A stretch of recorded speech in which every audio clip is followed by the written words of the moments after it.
Hello everyone! For today's video, dahil Sunday ngayon, maglilinis tayo ng ating kubo. Halika, samahan mo ako.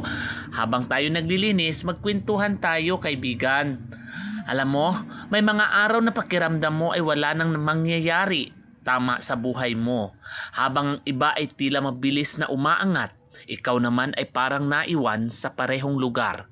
Gigising ka sa umaga na may pag-asa, pero matutulog ka sa gabi na puno ng pagod at pag-aalala. Pero gusto kong sabihin sa iyo ngayon, huwag kang susuko.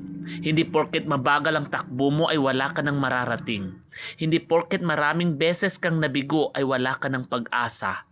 Ang bawat taong matagumpay ay dumaan din sa mga panahong gusto na nilang sumuko. Ang kaibahan lang, pinili nilang magpatuloy. Minsan, hindi agad ibinibigay ng buhay ang gusto natin dahil may inihahanda itong mas maganda. May mga pagkakataong hindi natin nauunawaan kung bakit tayo nasasaktan, kung bakit tayo nahihirapan at kung bakit tila walang nangyayari sa lahat ng ating pagsisikap.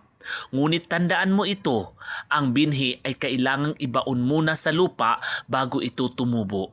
Dumadaan muna ito sa dilim bago makita ang liwanag. Ganoon din ang buhay natin. Minsan nasa proseso pa tayo ng paghahanda.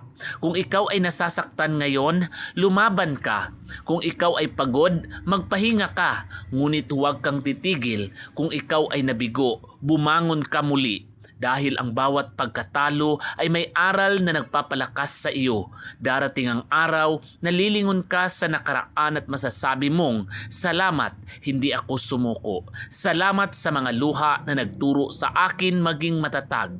Salamat sa mga problema na nagturo sa akin maging matapang. Salamat sa mga pagsubok na humubog sa akin upang maging mas mabuting tao.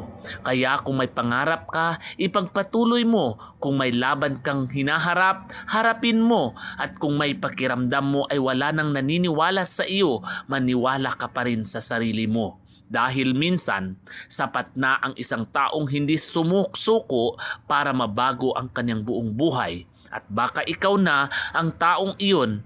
Kaya ngayon, ngumiti ka.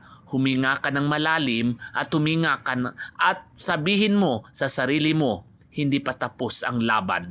Hindi pa tapos ang kwento ko at hindi ako susuko dahil ang pinakamagandang bahagi ng iyong buhay ay maaaring paparating pa lamang. Salamat kaibigan. Sana nagustuhan mo ang videong ito. Paki-likes, comment and share na rin.